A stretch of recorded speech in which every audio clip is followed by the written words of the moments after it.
Good morning, good afternoon, and good evening, and welcome to another Monday Night America here on January 31st, 2022. This might be my first of the year on Monday Night America, or my second. I don't know. I've lost track. Everything's a blur.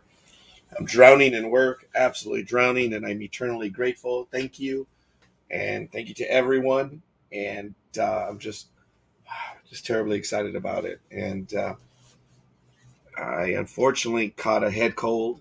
It's not the COVID thing or anything. I think I'm asymptomatic because a lot of people around me have caught it, and I've been in their presence, and I have not caught it. So I've been very fortunate, or I've been doing the Matrix. I've been very lucky, but it's all good in the hood. And even though we've been suffering through COVID for 2 years now, I believe it was in March when everything began to shut down. And you heard it here first. I told you guys we were going to shut down. It was pretty scary. It was rather scary. And unfortunately, I got it right, but that's neither here nor there. I haven't done one of the old emergency survival programs where you can plan to take care of your family, your household, yourself. And these are old materials.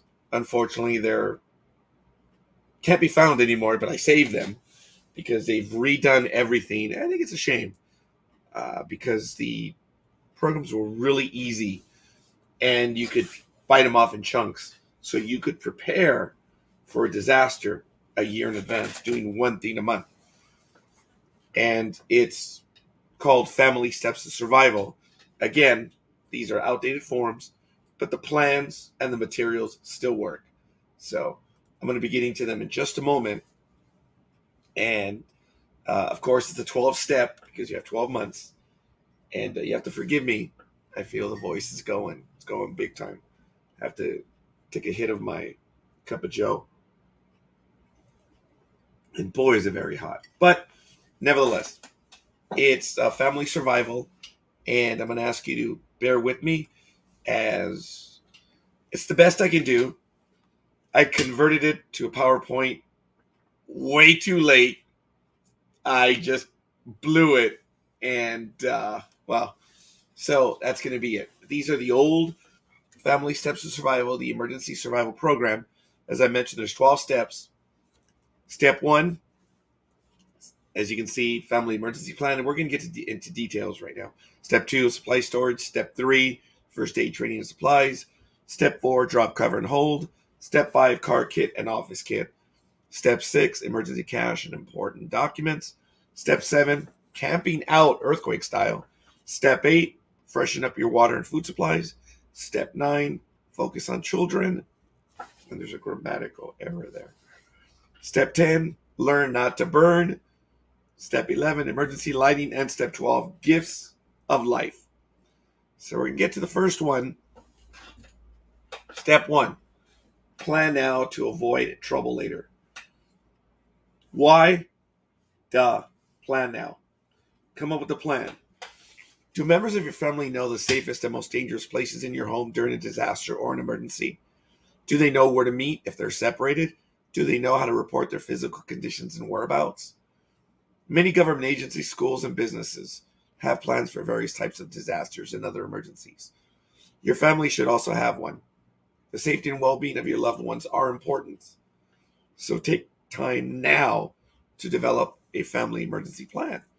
If you've already developed a plan, take time now to review and update it. Sorry. Number 1, your environment. What are the safe spots? Identify objects or places in each room that will provide protection from falling objects. I apologize. I'm only going to do step 1. It's going to be an incredibly short program today. Every month we're going to do another step. But my voice is, and there it goes. Safe spots. Sturdy desks and tables. Interior walls and corners. Identify danger spots. Identify objects or places in each room that pose a danger during a disaster and emergency. Windows.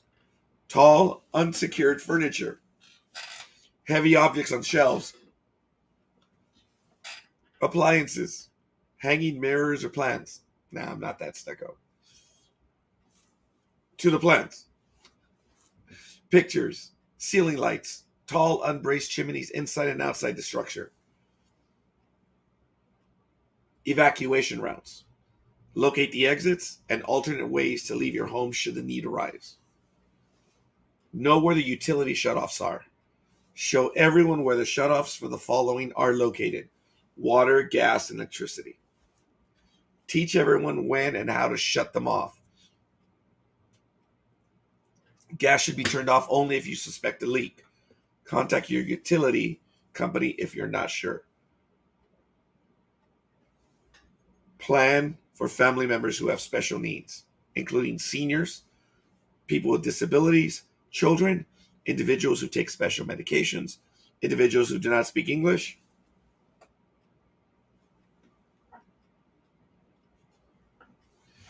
And pets. I have lots of pets. No, I don't have a food source. Make provisions for evacuation if required. Special foods, medications, eyeglasses, life sustaining equipment, wheelchairs, canes, walkers, and strollers. Be sure to store such items in a location that's easy to access. Meeting plans. It's important that your family members know where and how to reunite after a disaster or an emergency. Knowing everyone is alive and well will help family members cope with the situation more easily. Include the following in your family emergency plan: an out of state contact, a meeting place, policies of schools and daycare centers pertaining to emergency shelter, transportation, and care for children. Designate someone to pick up your children if you are unable to do so after an emergency. Be sure to check with your school for its policies in reuniting children with parents. Plan your responsibilities. You and your family members will have to attend to many details. So will your neighbors. Get together and develop a plan that covers all potential problems. Assign specific responsibilities to each person based on their probable locations, since it may be difficult to travel as a result of the disaster or emergency.